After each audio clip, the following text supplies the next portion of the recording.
என் அருமை உலகத்தமிழ் மக்களே, தாய்மார்களே, பெரியோர்களே, சிறார்களே, என் அருமை சீடர்களே, யோக நண்பர்களே, யோக விரும்பிகளே, உங்கள் அனைவருக்கும் என் இனிய காலை வணக்கம்.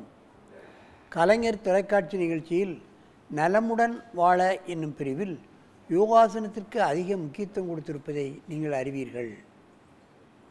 அதிகாலை வேளையில் இந்த ஆசனத்தை செய்துவிட்டால் நமக்கு தனி சுறுசுறுப்பு வந்துவிடும். காரியங்களை அன்று பூராவும் செய்வதற்கு ஒரு உத்வேகம் ஏற்படும். நம்ம காரியங்களெல்லாம் தங்கு தடையின்றி செய்வதற்கு இந்த யோகாசனம் கை கொடுக்கும். நோய் வராமல் இருந்தால் நம் காரியங்கள் செம்மையாக முடியும்.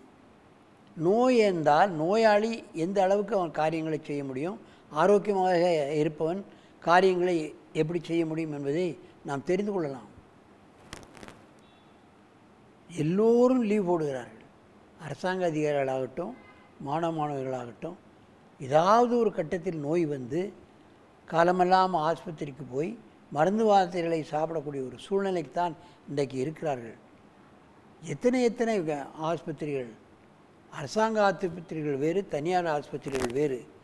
அரசாங்க ஆஸ்பத்திரிகளில் கூட்டம் இருப்பது போல தனியார் ஆஸ்பத்திரிகளிலும் இப்பொழுது கூட்டம் இருக்கிறது. அப்பாயின்மெண்ட் வாங்க வேண்டும், காத்து கிடக்க வேண்டும். இந்த நிலைக்கெல்லாம் நாம் தள்ளப்படக்கூடாது. இவளிலிருந்து நாம் விடுபட வேண்டும் என்று சொன்னால் ஆசனங்களை எல்லா தரப்பினரும், எல்லா வயதினரும் அனுதினமும் 10 நிமிடம் காலையிலும் மாலையிலும் நாம் செய்தே ஆக வேண்டும். அந்த நிலையில் இன்றைக்கு நாம் பார்ப்பீர்களானால் நமது காவியா சாய் செல்வன் 6ஆம் வகுப்பு 2ஆம் வகுப்பு ஸ்கை அகாடமி அம்பத்தூர்லேருந்து இங்கே வந்திருக்கிறார்கள். அதனுடைய ஆசிரியர் திருமதி ஜெயலட்சுமி மூர்த்தி அவர்கள் இவர்களை அற்புதமாக பழக்கியிருக்கிறார்கள். என் அருமை குழந்தைகளே, நீங்கள் இப்பொழுது சர்வாங்க பெண்டாசனத்தை செய்யுங்கள் பார்க்கலாம். கொஞ்சம் முன்ன போ, இன்னும் கொஞ்சம் முன்ன போ.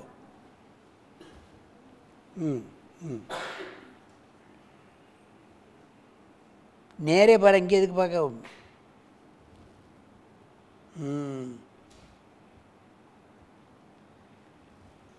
இவைகளெல்லாம் சற்று கடினமான ஆசனங்கள் தான், ஆனால் அற்புதமாக செய்கிறார்கள் பாருங்கள்.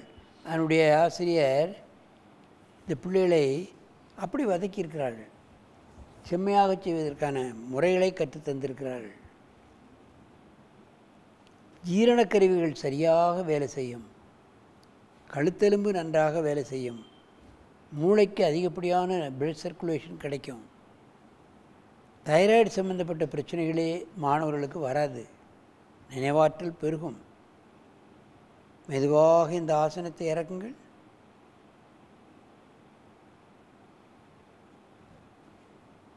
நல்ல மூச்சு எடுத்துக்கொள்ளுங்கள், நல்ல மூச்சு எடுத்துக்கொள்ளுங்கள்.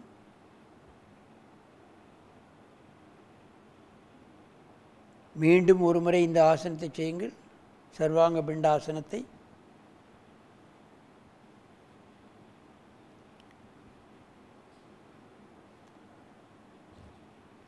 உடலின் இரத்தத்தை அப்படியே இறுக்கி அப்படியே கீழே கொண்டாடுறது. சர்வாங்காசனம் செய்வது கடினம், பத்மாசனம் செய்து கொண்டு சர்வாங்காசனம் செய்வது கடினம். அதை மடக்கி கீழே கொண்டு வரும்போது அதை விட கடினம். இந்த ஆசனத்தினுடைய பலன்களை சொல்லி மாளாது, அவ்வளவு அற்புதமானது. உடலில் எல்லா பகுதிக்கும் சர்க்குலேஷன் செல்லும், குறிப்பாக மூளைக்கு, புலன் உறுப்பான கண்ணு, மூக்கு, காது, வாயு இவைகளுக்கெல்லாம் சர்க்குலேஷன். வயிறு இறுக்கப்படுகிறது, ஜீரணக்கருவிகள் அற்புதமாக வேலை செய்கிறது. ஜீரணக்கருவிகள் உள்ள சிறுகுடல், பெருங்குடல், கல்லீரல், மண்ணீரல், கணையம், கிட்னி, கர்ப்பப்பை இவைகளெல்லாம் செம்மையாக வேலை செய்யும். எந்த பிரச்சனையும் அதில் வரவே வராது. மெதுவாக இறக்குங்கள்.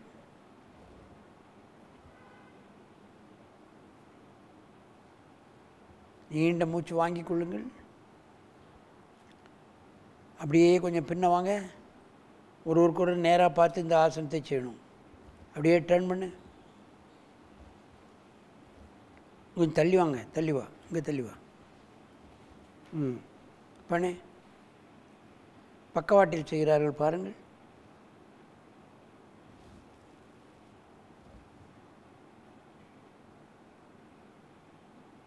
முதுகெலும்பு நன்றாக வளைக்கப்படுகிறது. பத்மாசனம் போட்டுக்கொண்டு வளைப்பதால் மூளையிலிருந்து நரம்புகள்லாம் இழுக்கும். மூளைக்கு செல்ல வேண்டிய நரம்புகளை யாரை வச்சு இழுக்கிறது, எப்படி இழுக்கிறது பாருங்கள். இந்த ஆசனம் போடும்போது தான் முதுகிலிருந்து இந்த நரம்புகள்லாம் இழுக்கிறதே நம்ம உணர முடியும். சின்ன வயசில் இது பழகுனா சீக்கிரமாக வந்துடும். மெதுவாக இறக்குங்க.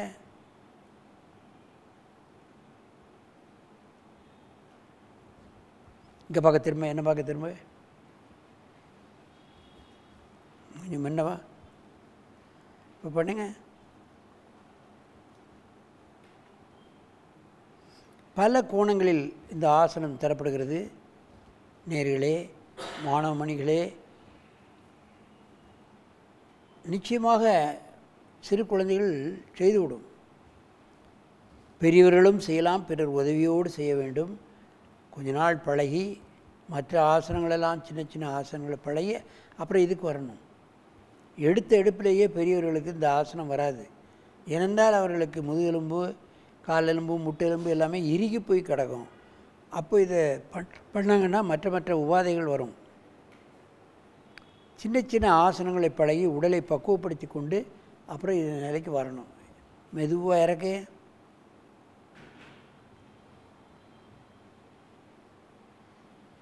அப்படியே திரும்பி முன்ன போங்க. என் அருமை பெரியோர்களே, தாய்மார்களே, மாணவமணிகளே, இது போன்ற ஆசனங்களை நீங்கள் செய்துவிட்டால் நோய் என்பதே உங்களை எட்டி பார்க்காது. ஆஸ்பத்திரிக்கு செல்ல வேண்டிய அவசியமே இருக்காது. லீவே போட வேண்டிய அவசியம் இருக்காது. காரியங்களெல்லாம் செம்மையாக முடிக்கலாம். நினைவாற்றல் அதிகமாகும். இப்படி இதனுடைய பலன்களை சொல்லிக்கொண்டே போகலாம். ஆகவே ஒரு 10 நிமிடமாவது அனுதினமும் காலையிலும் மாலையிலும் எந்த வயதினரும் ஆசனங்களை பழகி என்றும் ஆரோக்கியமாக இனிது நெடிது வாழ வேண்டும் என்று கேட்டு உங்களிடமிருந்து விடைபெறுவது ஆசனம் ஆண்டியப்பன். வணக்கம்.